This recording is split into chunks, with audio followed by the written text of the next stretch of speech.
Okay. Um, oh,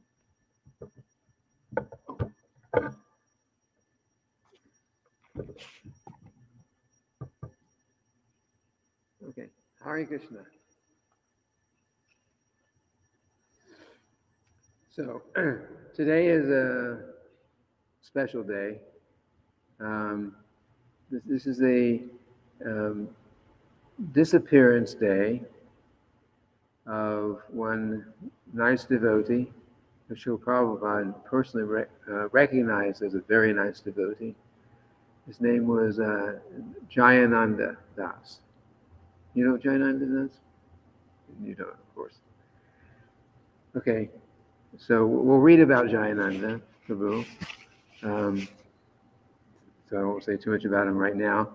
But Srila Prabhupada instructed, one thing that was significant was that Jayananda, along with being a very exceptional devotee in ISKCON at the time, this was many years ago, I mean, still during Srila Prabhupada's presence, he says, besides being a rather exceptional devotee in ISKCON at the time, he also was one of the early devotees to pass away, to die, to leave his material body.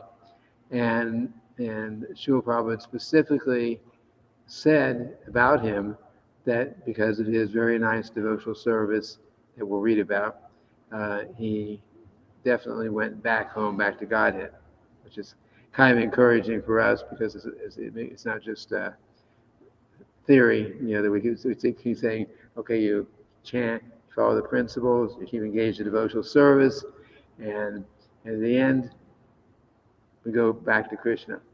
So we always talk like that, preach like that. But here's a devotee who did exactly that, and he left this world while Srila Prabhupada was still present on this here, and Srila Prabhupada specifically recognized and stated that he because of his nice devotional service that we'll read about, he went back to the spiritual world. That means that we can do the same thing. That's the idea. And he also Srila Prabhupada also um, uh, said that on this day, just like on the days of the big acharyas like the Bhaktivinoda Thakur and Srila Prabhupada, of course, and Srila Bhaktisiddhanta and so many others, that we sing this song that we sang once before. So we should sing it also on his disappearance day, this particular devotee, and others too that we know of when they give up their material body after a life of devotional service. So let's sing the song, and then I'll read about Jayananda Prabhu and speak maybe a little something along the way. Okay. Jayanilo Premadana Karuna Prachur Heno Prabhu Kota Gela Charya Thakur. Then you hit.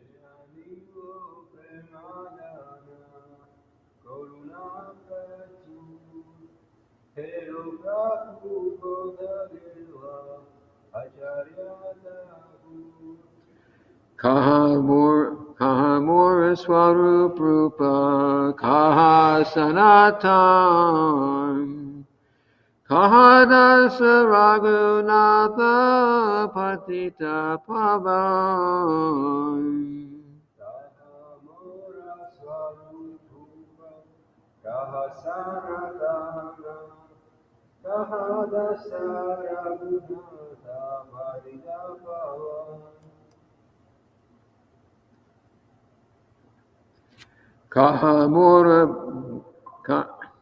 Kahamura Bhatta Juga Kaha Kaviraj Ekakale kota gela Gurunata Raj.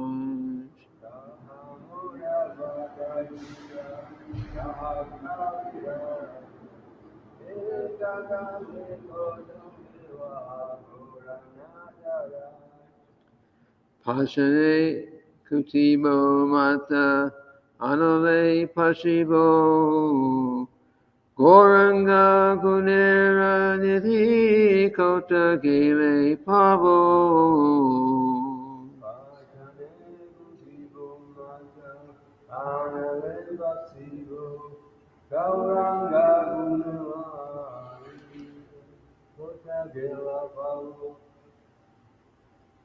Say Sabha Sangara Sange Jai Koilo Vilas Say Sangana Paya Kande Naruttamadas.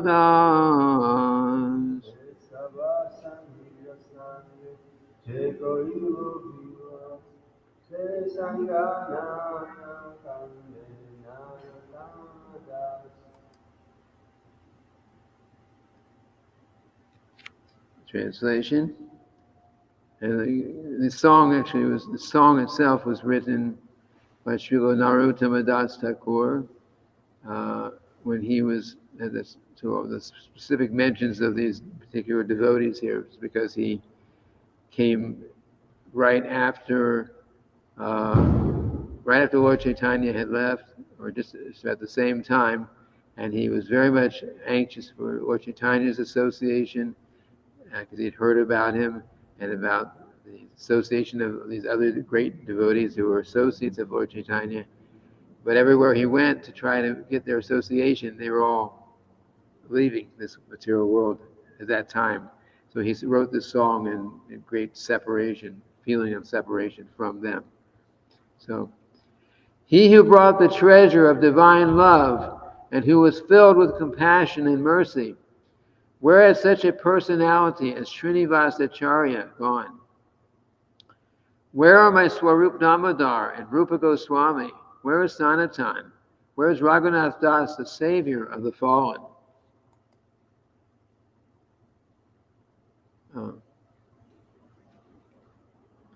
Where are my Raghunath Bhatta and Gopal Bhatta? Where is Krishnadas Kaviraj? Where did Lord Gauranga, the great dancer, suddenly go? I will smash my head against the rock and enter into the fire.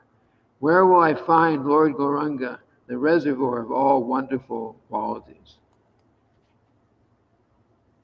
Being unable to obtain the association of Lord Gauranga, accompanied by all these devotees, in whose association he performed his pastimes, Narottama Das simply weeps. So, we may not have these kind of feelings, but we sing these songs to try to get a feeling of that the great devotees had for Lord Chaitanya and for the association of devotees that they've lost that association. Let's see.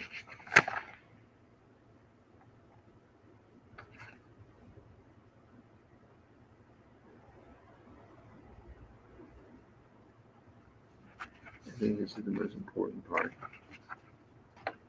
So this was some information compiled shortly after Jayananda Prabhu had left. It was compiled by Kalakanta Prabhu, who's in Gainesville now. So I'll just read it, and it's several pages here, and then I'll speak a little bit along the way, and if you have any questions or comments, then we'll address those at that time. After the disappearance of Jayananda Das on May 1st, 1977, His Divine Grace Srila Prabhupada instructed devotees all over the world to commemorate the event every year as they would any great Vaishnava's disappearance day. Therefore, we respectfully submit these pages to all devotees and friends of ISKCON as a means to remember and understand more about Jayananda's devotional service. Of course, we will see how he joined ISKCON and how he left this mortal world. More importantly, we shall see the astounding qualities possessed by a true devotee, a sincere disciple, and a genuine servant of Srila Prabhupada. First section, Jayananda's beginnings in Krishna consciousness.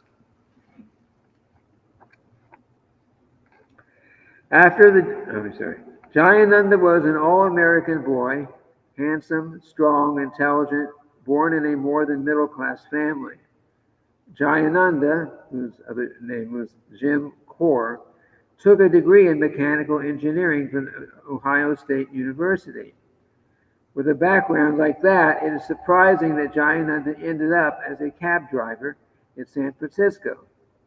Karandar once asked him why he didn't get a better paying job. The answer was, "I didn't fit in with the upper class crowd," he said. Always introspective in nature, Jayananda felt empty and unsatisfied within himself during his college years. He would often say that he was never happy before joining Krishna consciousness. His depression was almost suicidal when, in 1967, he read a small article in a San Francisco paper about an Indian Swami who had come to the Bay Area to propagate the chanting of the names of God. Jayananda recalled feeling a ray of hope when he read that article. Thinking the Swami may have something to offer, Jayananda made up his mind to attend the Swami's lectures.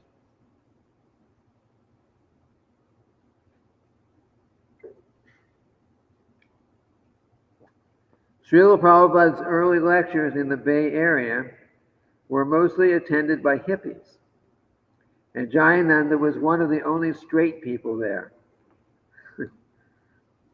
Jayananda later recalled that I wasn't much of a religionist, but I was attracted to Srila Prabhupada.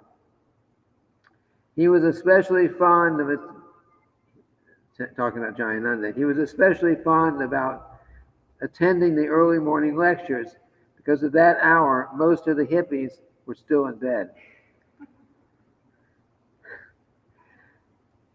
On some occasions, Jayananda would be the only guest listening to Srila Prabhupada speak from the Srimad Bhagavatam.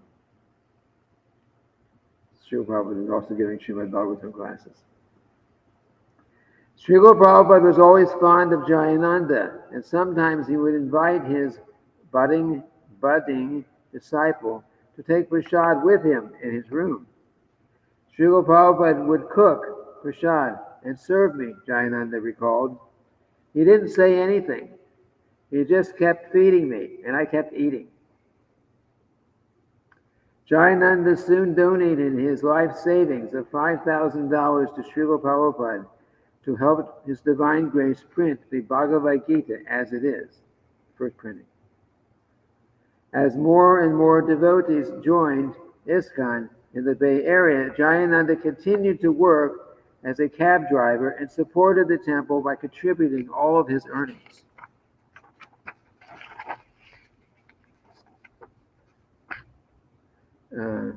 Chandanacharya Prabhu remembers this special feature about Jayananda. Quote, he was completely enamored by Krishna consciousness. Even when he'd go out on incense runs all by himself, he would rise every morning before 4 o'clock, have the little Mangal Arti, chant all his rounds, read and cook prasad. He never deviated. He loved it. He was completely happy as long as he was practicing Krishna consciousness. So even he was driving all over, opening up incense accounts. We used to have spiritual sky incense. It's kind of did. And he would open accounts and he'd say, fill the accounts, and bring incense to them. So while he was doing that by himself, even, he'd get up in the morning, chant his rounds, do Mongol Artik himself, because you can do Mongol Artik if you're not at the temple also. Chant his rounds, do a reading, those kind of things. And after he finished his morning program, then he went out and sold incense. And he loved doing it. He enjoyed it.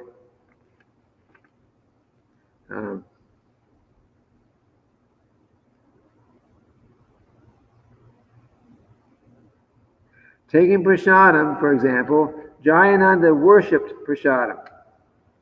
When a little prasad spilled on the floor, he would always bend down on all fours and lick it up.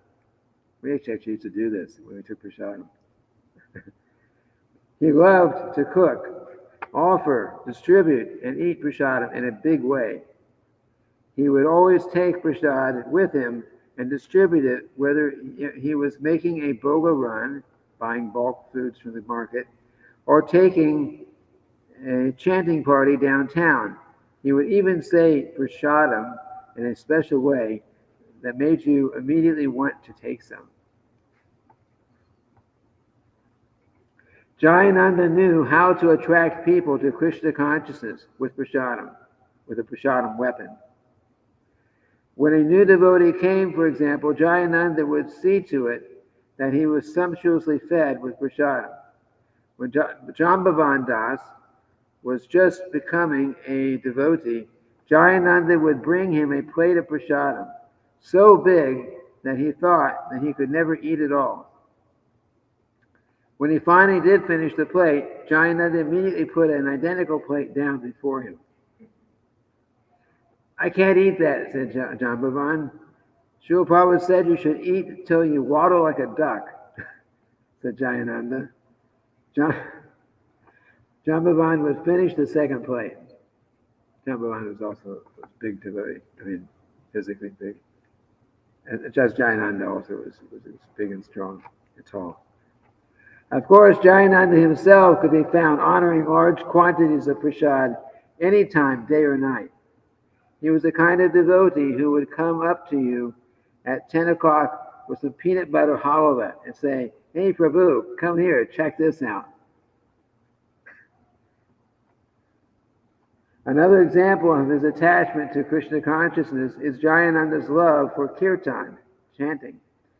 Jayananda was always eager to take the whole temple out on Harinam chanting parties. He had a special attraction for chanting in the streets. Whether kirtan was held in the temple or in the street, Jayananda would always be seen dancing and chanting enthusiastically. When he was making Maharaj Das into a devotee, Jayananda would visit his house and have big kirtans. Even if there were only two of them, they would jump and chant, "Nitai Gaur, Haribol." Also, Kurandar recalls how one day, after working very hard for 10 hours straight, Jayananda suddenly announced, "Hey, it's 10 to 7, let's go to Arti." So, everyone else was so tired that Artik was the last thing on their minds. But Jayananda quickly jumped into the shower and then bounced down to the temple room for Artik. So he really liked the whole program that Srila Prabhupada gave to us. He's loved it, and that was his life. Of all the processes of Krishna consciousness, Jayananda was most attached to preaching, whether it was during the Sunday feast, while making incense runs, or while building Rath Yatra carts. Jayananda was always trying to find some person with whom he could share his ecstasy in Krishna consciousness. His preaching was very simple and easy to listen to. We just have to keep faith. We just have to keep chanting and have faith in the name. We just have to chant and take prasadam. Srila Prabhupada is so kind to give us such a simple process. End quote. Karandar remembers how Jayananda preached to him on his first day in the temple, as they worked together preparing a little garden for Srila Prabhupada at the old Los Angeles temple. Jayananda said, "You know, things don't always go just right in Krishna consciousness. You have to keep chanting." At that time, Karandar couldn't imagine how anything could go wrong in Krishna's service. Years later, however, he found himself still remembering those words. Karandar could appreciate the real potency of what Jayananda had said. So many things may come and go. Just have faith in the name. Chant those rounds every day. Jayananda's preaching was very attractive for the non-devotees. Chandanacharya recalls seeing Jayananda engaged in preaching late one night. It was 11:30 at night, and Jayananda was up fixing a broken-down Sankirtan van. As he lay on his back working under the van, he preached to two hippies who were standing nearby. All they could see of him was a pair of legs. For they stood by listening, completely absorbed as Jayananda worked and preached away. As soon as he felt a person was at all ready, Jayananda would preach to him about chanting and about Srila Prabhupada. There was no protocol or strict etiquette, just sincere and confidential glorification of Krishna. True to his character, Jayananda was often seen preaching to guests from his wheelchair. Later on, he got sick. From his wheelchair, even during the last days in this world. Devotees who knew him could tell from a distance exactly what he was saying. You just have to have faith in the name. So even up until the last days of his life, he was still preaching like this. Next section, Jayananda's humility. Humility was certainly Jayananda's most prominent quality. He treated everyone as a superior, even new devotees. Maharaj Das remembers that Jayananda was always asking his advice. Hey, Bhakta Mike. Maharaj Das was Bhakta Mike before. Hey, Bhakta Mike, what do you think of this? Although his service was glorious, he never wanted any glory. He avoided praise like the plague. Devotees got to know that if he wanted to be around him, they better not praise Jayananda. Otherwise, he would simply leave. Once when he was with Donavir, someone came to Jayananda and began praising him. Jayananda just ignored him. Later, he turned to Donavir and said, "You know, if you've been around this movement a few years, people naturally offer you some respect." Not that his service or qualities were so great. He just was around. Not that his service or qualities were so great. He just was around a few years, was his humble thinking. Oh, okay. He's thinking like this.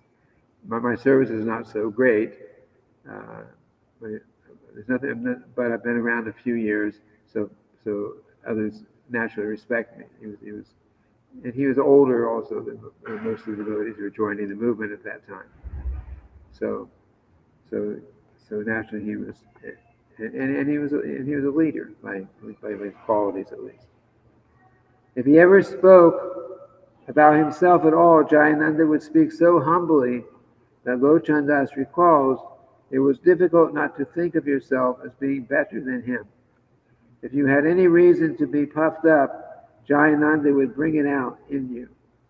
Feeling himself unworthy, he would step aside so that others could lead kirtan, give classes, and do arti. Instead, he could be found fixing cars, unplugging toilets, washing dishes, or taking out the trash.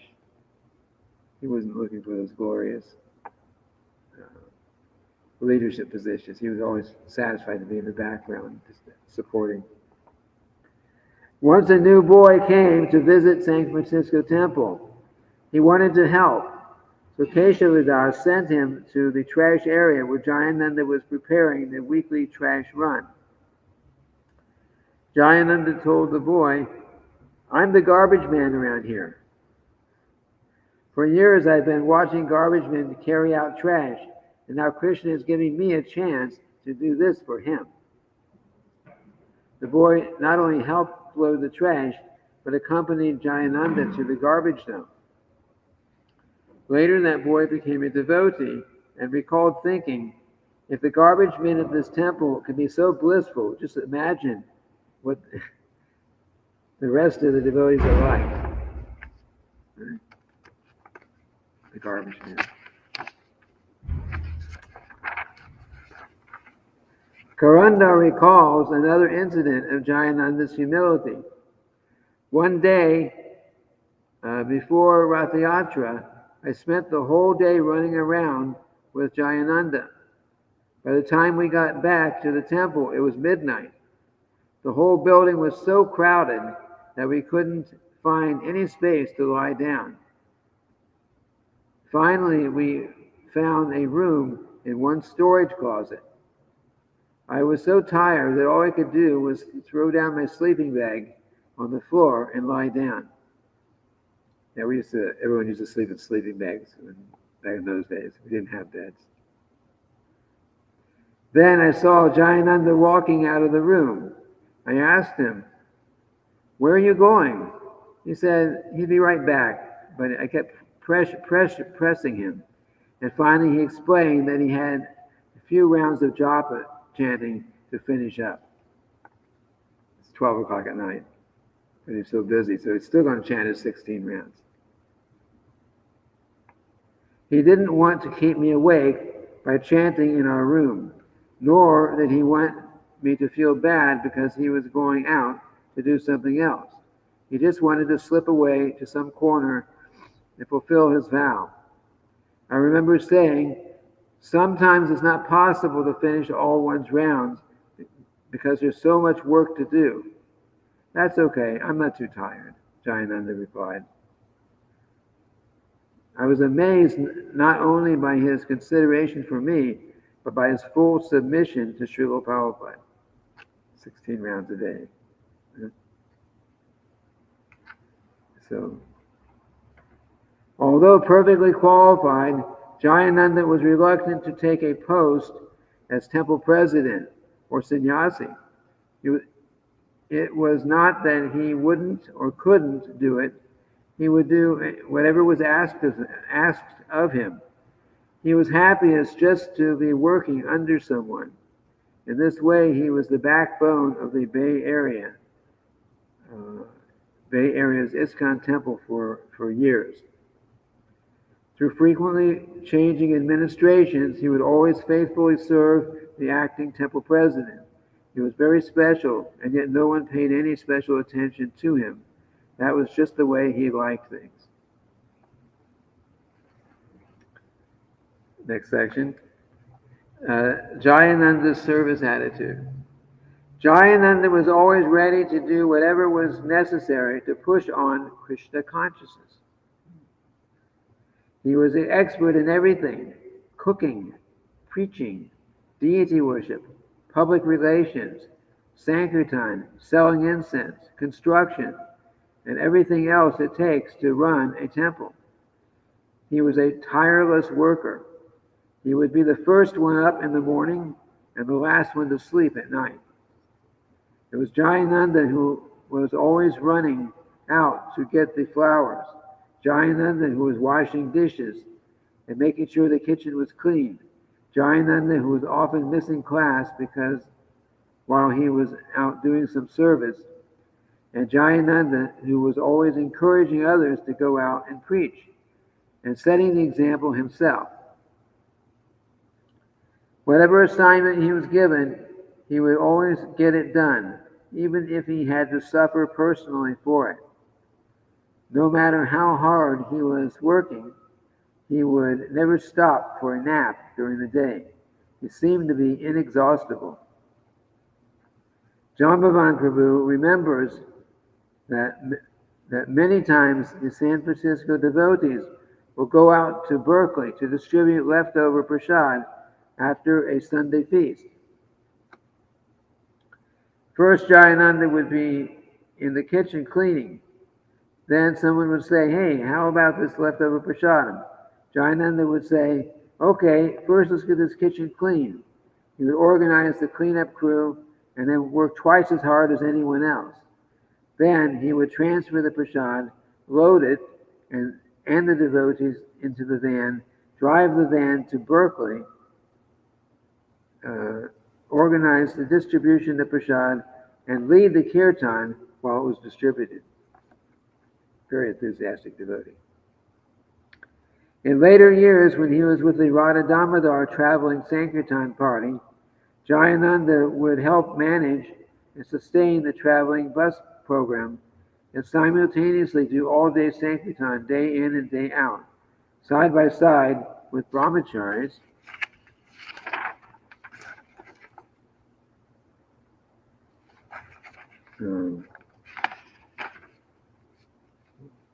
Brahmacharis.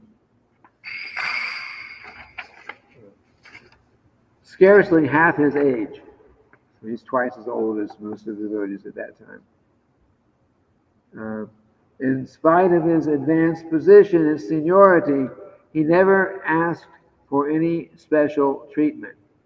Leading devotees would often describe him as the most advanced devotee in the movement. Next section, Jayananda's freedom from fault finding. Those who knew Jayananda always noticed one remarkable quality about him. He would not criticize others. It was against his nature. Even if a devotee did something which warranted criticism, Jayananda would usually say nothing, or else something that made the mistake appear to be perfectly understandable. No matter who was giving class or leading kirtan, he would always appreciate it. Jayananda would appreciate it. He never spoke harsh words or chastised anyone. If one devotee was criticizing another within earshot of Jayananda, Jayananda would simply leave. Rather than criticize others, Jayananda would contribute nothing less than a positive Krishna-conscious energy to any situation. Sometimes devotees would bring up their expansive aspirations for spreading Krishna consciousness. Jayananda would always encourage their ideas, however extraordinary. At the same time, he was not a fool. He could pick the right man to do a particular duty. Because he knew how to encourage people, the temple leaders would always assign new men to work with Jayananda. He saw no distinction between new devotees and old devotees. Both were his superiors. He could quickly give a new man a sense of identity and a feeling that he belonged in Krishna consciousness. A true Vaishnava, he was expert in fanning any little spark of Krishna consciousness into a big fire. Jai Shri Gaura Shri Radha Vrajabihari, Jagannath, Balaram, Lady Subhadra, Lord Shri Prahlad Maharaj Ki Jai. Few will dispute the claim that Jayananda made more devotees and helped more pull through than anyone else in the movement. And this is all. He joined in 1967 and he left in 1977. This is all over a period of 10 years. Next section. Dear to everyone. Like the six Goswamis, Jayananda was dear both to the gentle and to the ruffians. He was as much at home with the Italians at the produce market as with the brahmacharis in the temple. He would make friends on street sankirtan, and they would often come to him and say, "Hey, where have you been?" Once a devotee was approached by a staggering drunk in San Francisco. The drunk looked at his robes and asked the devotee, "Hey, where is my old friend Jayananda?" So they made friends even with the drunks. Many devotees, including Dhanavir and Chandanacharya, had the experience of taking over Jayananda's old territory on incense-selling runs or boga runs. They would meet many people who said such things as, where is that Johnny Ananda? They didn't quite get his name right, but that's they remember. Johnny Ananda instead of Jayananda. Or that man, he's the nicest and most pure man I've ever met. One man told Chandanacharya, "Well, I don't know much about your philosophy, but if that Jayananda's into it, it must be all right." See? So if we can give people a very good impression by our own personal character, they'll think, "Oh, this Krishna consciousness is very nice," because these are the kind of people that are in it. Once, near the Rathayatra cart worksite, Jayananda invited Keshava to step inside a bar and meet some friends of his. They walked inside, and immediately some 25 faces looked up and smiled brightly. Someone said, "Oh, this must be your friend you were telling us about, the temple president." They presented the two devotees with a sack full of vegetarian groceries, which they had chipped in together to buy. So they go into a bar. People are there drinking alcohol and everything. But he had friends there. So they're giving donations to Krishna. Among the devotees, Jayananda was like a big brother, always compassionate and willing to listen to them. But devotees rarely burdened him with their problems. When you were around Jayananda, said Kurandar, you had no problems. The devotees loved Jayananda and talked about him during long drives on traveling Sankirtan. He was dear to them because he had a sense of humor, too. Jambavan recalls being awakened one night at midnight by Jayananda. "Wake up," said Jayananda, "I've got a benediction for you." And then he pushed a big samosa into the sleeping Jambavan's mouth. You know samosa? Yeah. Like Maharaj Yudhisthira, Jayananda's enemy was never born.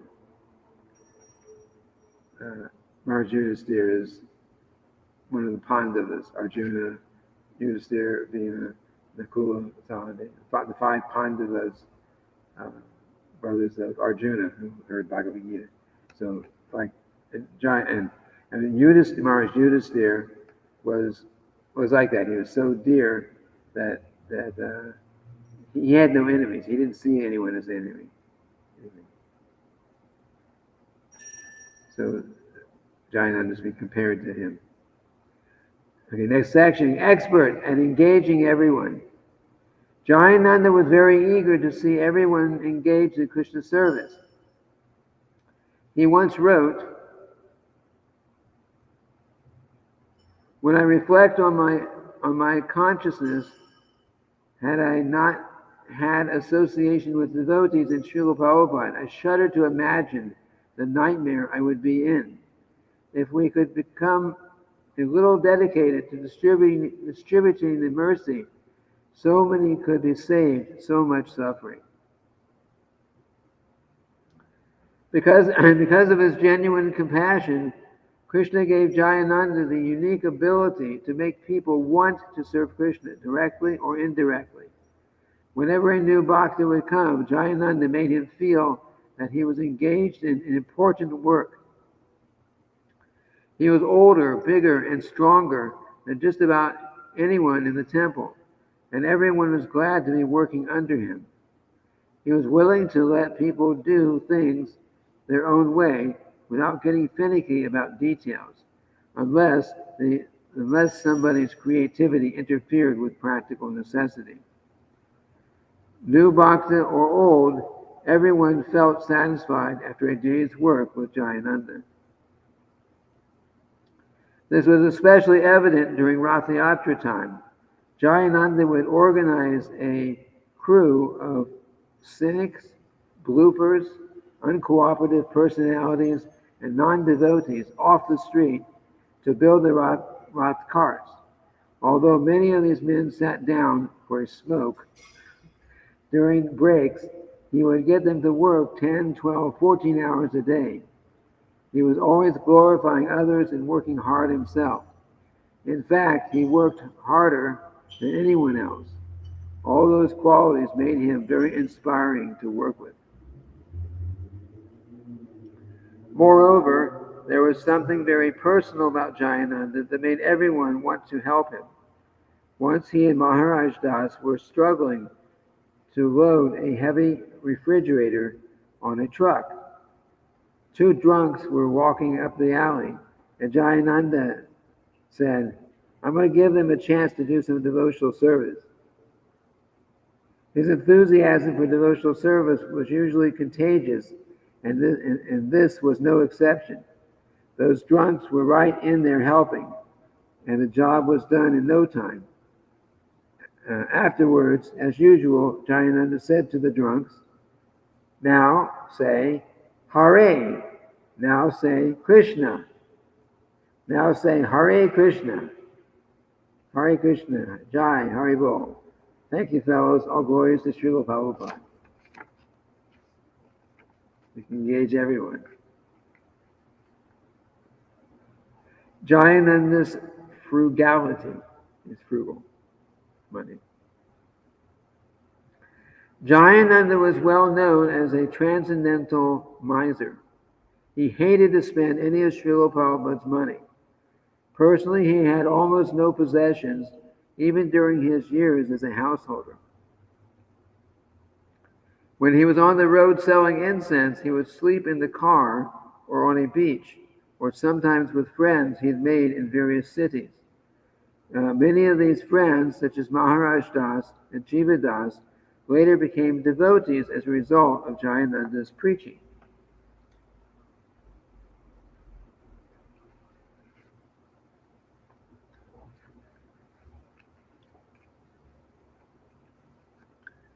Jayananda would use his personal charm with people to get them to give everything free or at a discount for Krishna.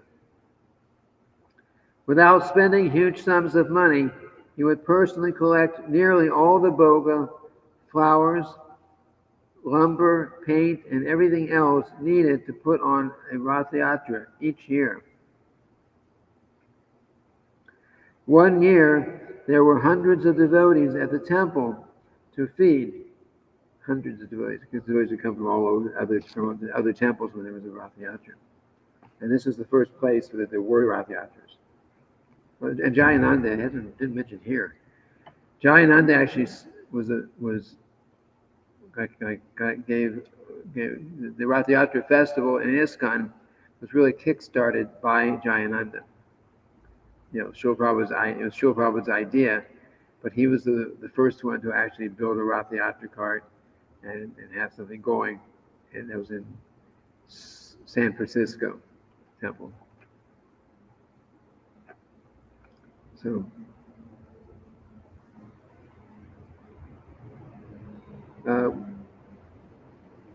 what he could not get free, he'd get at a discount, and when he paid, he got his money's worth.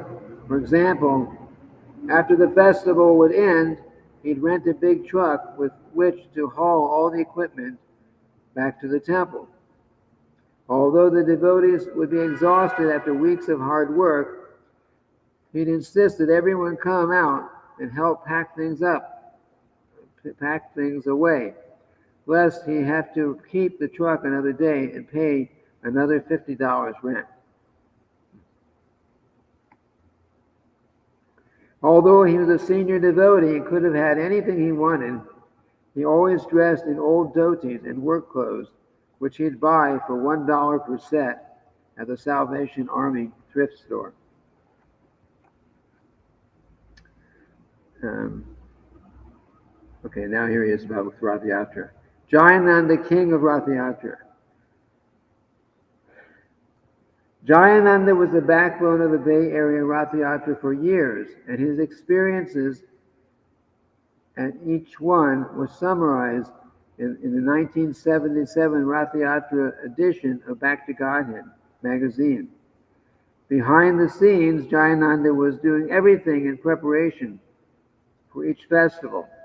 He would beg food, flowers, and funds, buy materials, build the carts, advertise, arrange for permits, and organize the cooking and serving of prasad. Although things always went right down to the wire, he would consistently succeed in fulfilling his plans every year. After the festival, Jayananda personally brought a prasadam cake or pie to each and every person who had helped in some way or another. Because of his efforts, the devotees in the Bay Area enjoy to this day an amazingly harmonious relationship with the city officials. It was nice. So many people you have to deal with in the city when you put on a Rath Yatra. You have the police, because they have to monitor the roads. You have the people in the city where you get the permits. You have what we do. You have to kind of talk to people to coordinate your procession with the other things that go on, the bus line and the trash pickups and so many other things.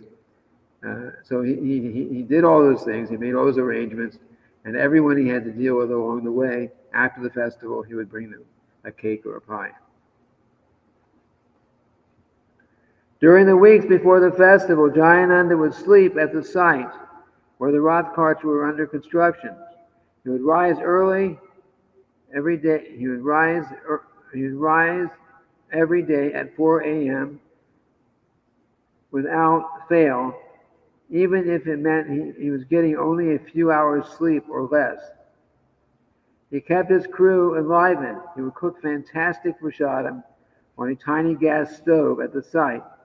The preparations were always carefully offered, and each was filled with so much bhakti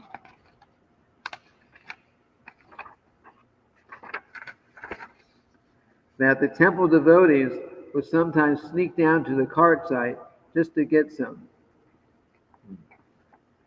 Jayananda regarded his final Rath Yatra in 1976 in New York to be his most successful.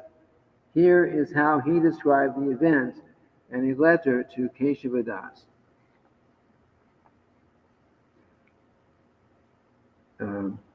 Somehow I got the good fortune to work on the New York Rath Yatra. It was such an auspicious opportunity. Prabhupada was coming. There was finally a first-class center in Manhattan, and somehow Toshan got an okay to use Fifth Avenue for the parade route. John Bhavan was there, and we had a couple of other boys who worked very hard. I was praying that somehow we could just get the carts finished. Somehow, by Krishna's grace, it worked out. You wouldn't have believed some of the events. The night before the festival, Saturday, at about 5 or 6 p.m., we were raising Balaram's dome, the Rath Yatra cart dome. We were raising Balaram's dome, and it was at the top when a huge gust of wind caught it and blew the whole thing over. The framework was all busted and the tubing twisted, etc. I didn't see how we could rectify the situation, and there was so much to do on the other two carts. But two devotees who were expert builders vowed they would somehow or other get it back together. I had some extra pipes, etc., and they worked all night, and by Krishna's grace, all three chariots were on Fifth Avenue and 59th Street by 6:30 a.m. Sunday morning. There's no place like New York for Rath Yatra. The parade was tremendous, as was the scene in the park. Even when we pulled the carts back to the construction site, people would come out of their apartments and bars and chant Hare Krishna. I guess that occasion was the perfection of my career in Krishna consciousness. Next section. Jayananda's relationship with Srila Prabhupada. Jayananda said of Srila Prabhupada, I knew he did not want to cheat me, so I wanted to work for him. In his dealings with Srila Prabhupada, Jayananda kept his usual low profile. He was generally off working on some project when Srila Prabhupada came to San Francisco. Their relationship was, therefore, as Karandar described it, one of old friends or very economical. That is to say, Jayananda did not go in for long meetings with Srila Prabhupada, even when all the other temple leaders were doing so. By way of reciprocation, Srila Prabhupada would invariably call for Jayananda when he arrived in the temple. Sometimes he would have to make repeated requests, and when Jayananda was finally located, he would resist, saying, no, I can't go to see Prabhupada. Thus Jayananda's relationship with, I can't see him. I'm too dirty. I'm too fallen. He'd work after festivals and let others see Srila Prabhupada. Thus Jayananda's relationship with Prabhupada was always one of service. Service to Prabhupada was the core of Jayananda's life.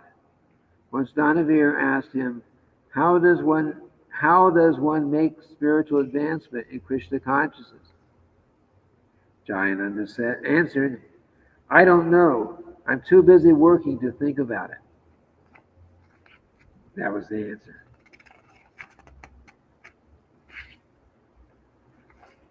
Working means devotional service. So he's so busy engaged in devotional service, he doesn't think about how to make spiritual advancement.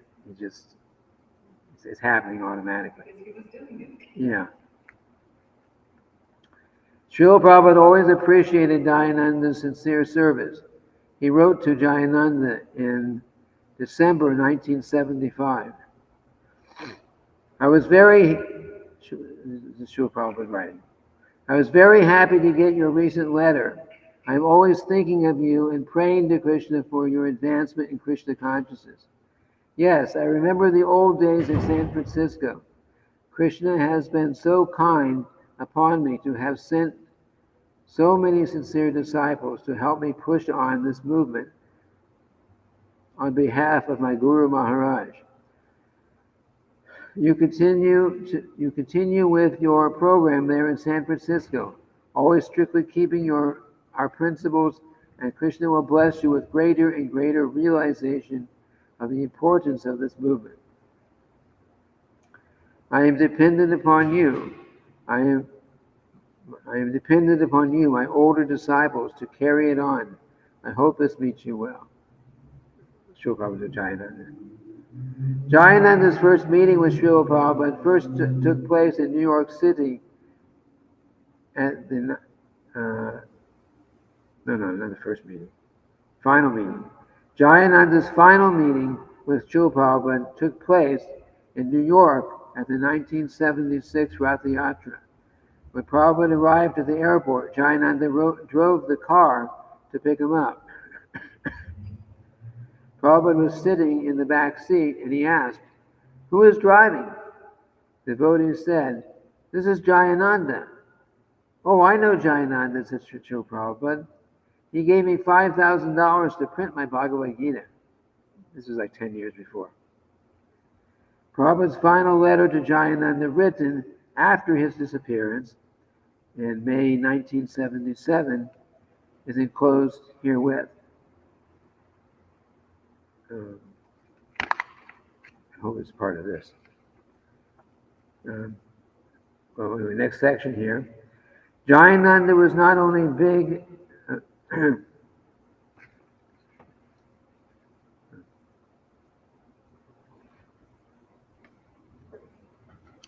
This section is called Jayananda's Fearlessness. Jayananda was not only big and powerful in body, he was strong with faith in Krishna. Therefore, nothing could frighten him. Once on San Francisco's Market Street, Jayananda was playing mridanga and leading a kirtan party.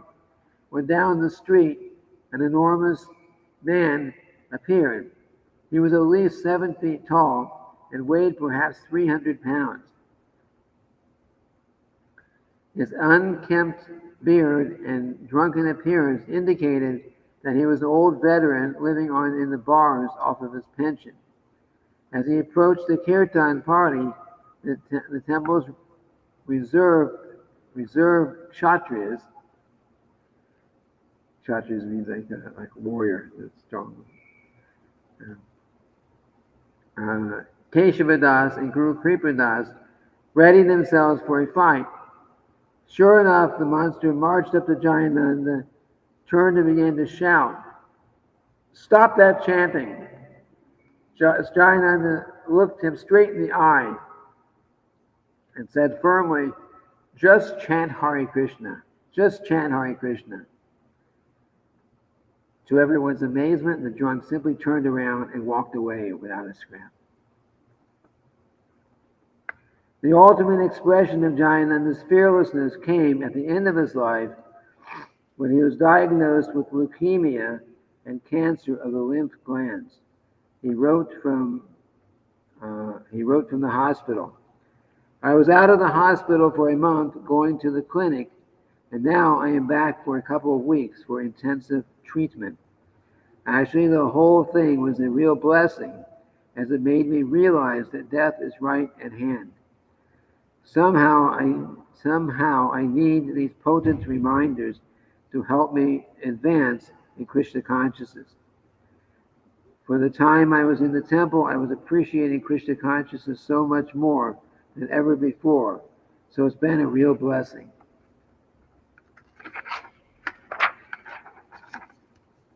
Even in his last few months in LA Temple, Los Angeles Temple, Jayananda never succumbed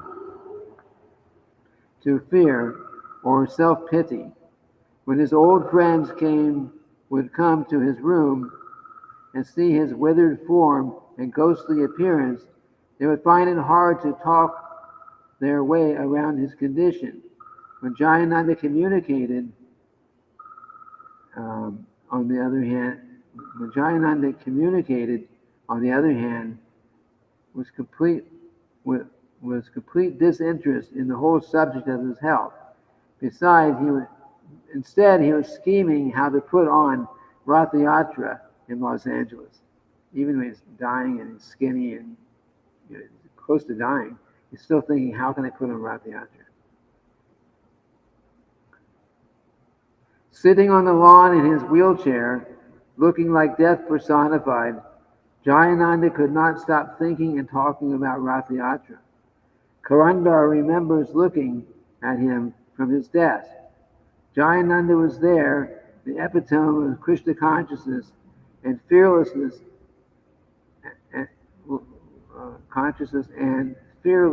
of death. Karandar thought it odd that he didn't feel any pity or remorse for Jayananda. Then he could understand that if Jayananda was so Krishna conscious, how could anyone look at him and not also be Krishna conscious? Jayananda pushed on the Los Angeles Rath Yatra until he was so weak.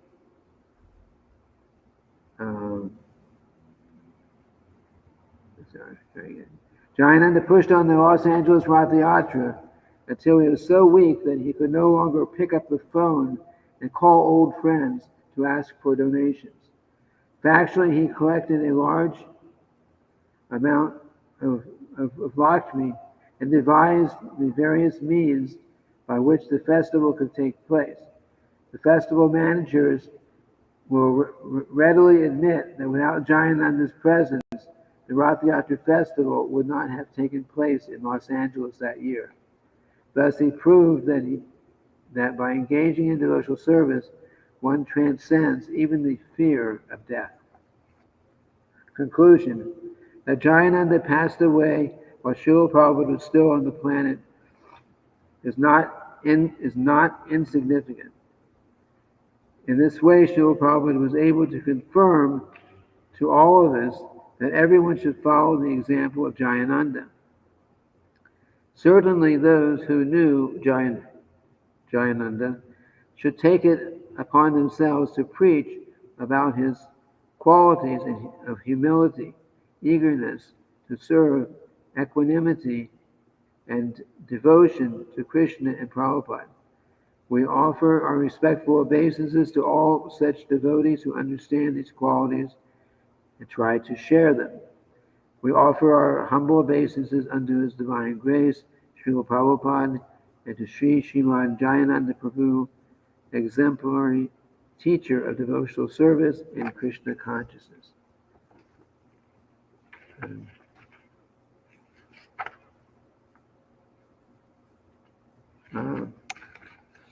There was something else, it was probably a separate sheet that I don't have here. It was actually Srila Prabhupada's actual letter to Jayananda. It was a letter written after Jayananda had left. And he basically said, he's just speaking in general, if you have any material desire at all, you may be elevated to heavenly planets or some other kind of birth. But he said, because you were hearing the chanting of the holy names, he was listening to Srila Prabhupada's chanting on a recorder. So because you're listening to the chanting of the Lord's holy names at the time that you gave up your body, so for certain you've gone back home, back to Godhead. Like that.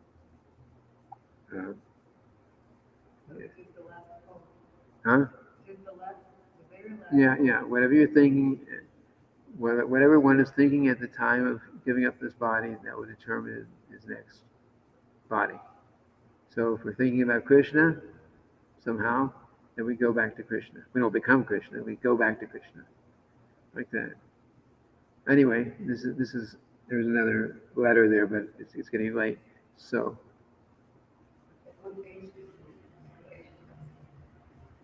I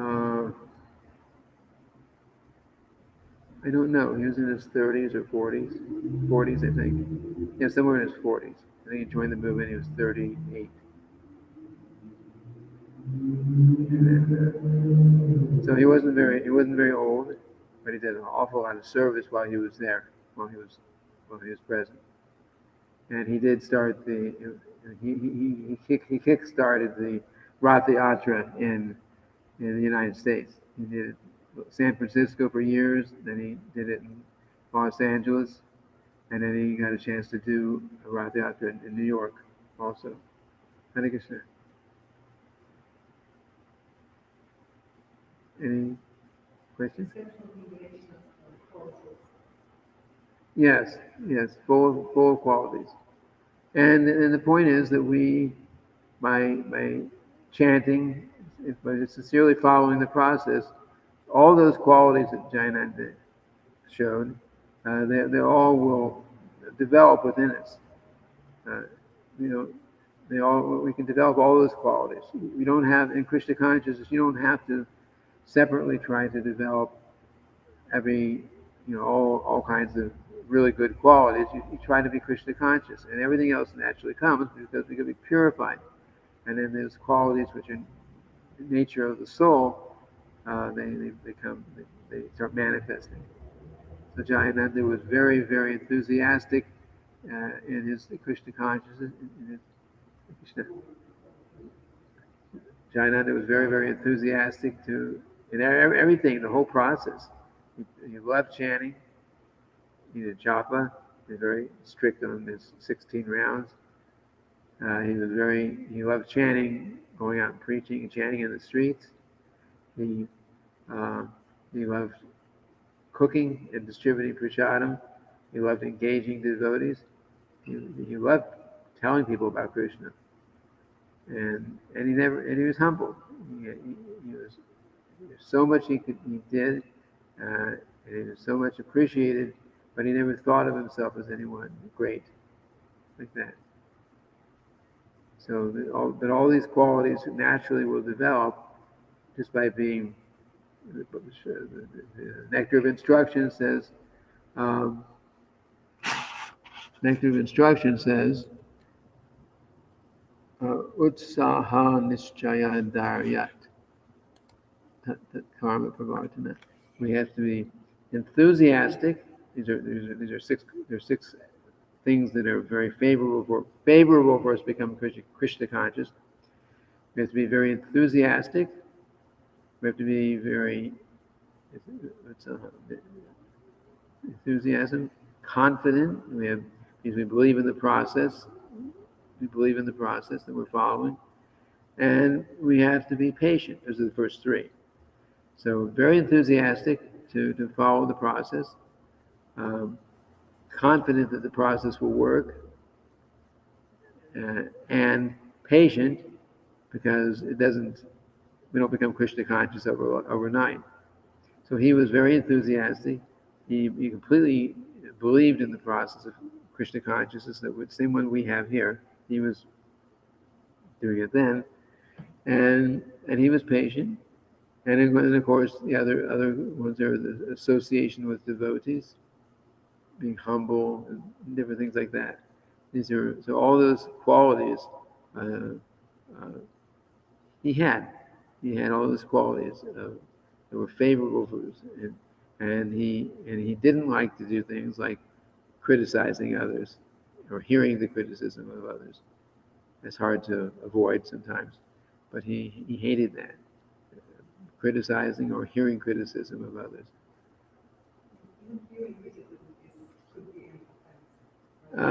Yeah, it can. I mean, maybe sometimes there's a necessity, depending on your position, you got to hear certain things and try to help solve a problem. But we definitely don't want to spend our time just listening to a lot of criticism of others. It's not good for us. It's not pleasing to. It's displeasing actually to do that. The mind gets so much agitated, and it'll ultimately it disturbs our devotional service. So he just had no interest.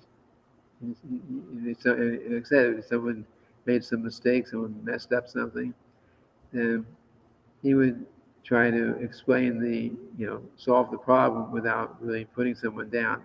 He didn't like putting anyone down. He wanted everything was like positive, positive encouragement. And by doing that, then so many devotees became Krishna conscious. There were at least 5 or 6 devotees that were mentioned in this letter that he made into devotees by his preaching. And I'm sure there are a lot more. These are just the ones that were mentioned as far as putting that paper together. Anything else? Most likely, Uh, it appears. It appears. We almost. As soon as he took up Krishna consciousness, he was totally absorbed in it. So yeah, he very well could have been practicing, could have been well advanced in past lifetime, and it was significant that he was here at a time he was here, and then he also left during a time that Srila Prabhupada was present, so Srila Prabhupada could point out certain things about him, and, and, and everyone could see his good qualities. But the path of Krishna consciousness is not particularly difficult. We just have to practice, chant our rounds, follow the principles, keep busily engaged in devotional service, see how many others we can convince to become Krishna conscious. This is the process. It worked then, and it works now, and it'll work in the future. The Srila Prabhupada says the problem with you Westerners, that's pretty much the whole world, is that you like to change things. So there's a lot of things that get changed in the name of we know better now, but actually Srila Prabhupada gave us everything perfectly. If we could just follow what Srila Prabhupada gave, then everything else will fall into place.